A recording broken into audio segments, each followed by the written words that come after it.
Naam, ìbéèrè kan wá láti ọ̀dọ̀ àwọn obìnrin nípa ẹni tó sín nínú òrun ṣó lè ṣe alhamdulillah.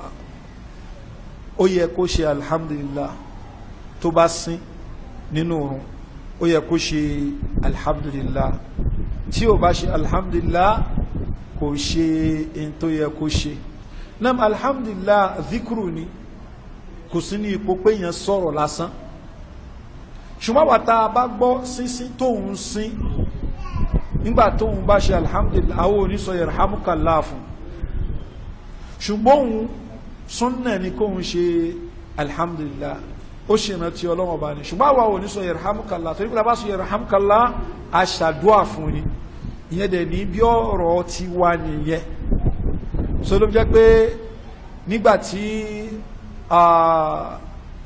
èèyàn kan náà àwọn sahaba radwanullahi alayhim tí ó sín, so ó wá ṣe alhamdulillah, ìkannú wa ó wá ní yarhamukallah, Muawiya ibn al-Hayda ó wá ní yarhamukallah.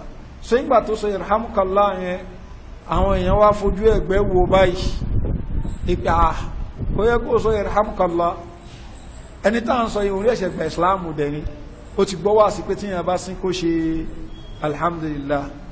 So ẹni tó ṣe alhamdulillah ṣe alhamdulillah, òun ṣe yarhamukallah fún. Àwọn èèyàn fojú ẹ̀gbẹ́ wo pé yarhamukallah báwo. So gbà tó rí pé àwọn èèyàn fojú ẹ̀gbẹ́ wo wọn ọba ni ma lakum tanzuruna ilayya, kí ló tẹ́ fi wò mí? Ó bá fẹ́ kó kú sọ̀rọ̀, kí ló dé tẹ́ ń wò mí? So ó ní àwọn èèyàn ka'annahum yusakkitunani, àwọn èèyàn wọ́n fọwọ́ gbá ìtàn wọn, àwọn pa àwọn gbọ́dọ̀ sọ lórí irun. So wọ́n fọwọ́ gbá ìtàn wọn, mọ́ṣí wọ́n tún fọwọ́ gbá ìtàn inú tún bí sí ìwé ní gbogbo eléyìí gan náà. So nígbà tán wá kírun tán, Ànábì sallallahu alaihi wasallam wá pé inna hadhihi as-salata la yasluhu fiha shay'un min kalamin nas. Irun táǹkì èyí ń sọ̀rọ̀ nù ẹ̀, èyí kì í sọ̀rọ̀ ẹnu ẹ̀. So innama iya at-takbir wa qira'atul Qur'an wa Ànábì sallallahu alaihi wasallam ní irun yìí kabara ka al-Qur'an nínú ẹ̀ ni. So mọ́ṣẹ́kì ni ẹ mọ̀ sọ̀rọ̀ nù ẹ̀. So Ànábì sallallahu alaihi wasallam correct yẹ pẹ̀lú pẹ̀lẹ́pẹ̀lẹ́. So ló jẹ́ pé lára ọ̀nà tá a fi ń ṣe dáwà nìyẹn. Nǹkan tẹ́lómi máa ṣe tẹ́ ẹ lè mọ̀, ẹlòmí lè ṣe tẹ́ ẹ ní lè mọ̀. Pàtàkì lọ tó bá jẹ́ni tó ṣe wípé a mọ̀ pé eléyìí aláìmọ̀kan ni, a mọ̀ pé eléyìí aláìmọ̀kan ni, tá a bá lè máa aláìmọ̀kan a tún lè jìnà sí ni. So Ànábì sallallahu alaihi wasallam ó farabalẹ̀ correct yẹ. So sábẹ́ yìí sọ ní wallahi ma kaharani wala qaharani wala darabani, ó lánàá bí kò jágbe mọ́ mi o, bẹ́ẹ̀ ni kò nà mí. Ìtòkàn sọ fún ni pé wọ́n sọ̀rọ̀ tá a bá ń kírun.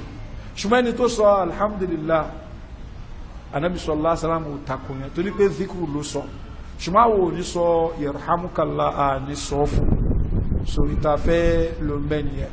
So eléyìí làwọn afábímọ sọ pé ẹni tó bá sọ̀rọ̀ lórí irun tó bá ṣe pé aláìmọ̀kan ni irun rẹ̀ ò bàjẹ́,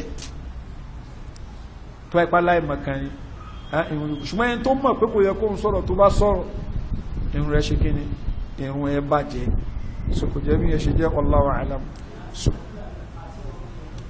bẹ́ẹ̀ ni àtọ̀ràn yẹn tó bá ṣe pé aláìmọ̀kan ni níyì tó tẹ̀wọ̀n torí kéèsì Muawiya ibn al-Hakam. Now, The Guidance Facebook page. Follow, like, and share.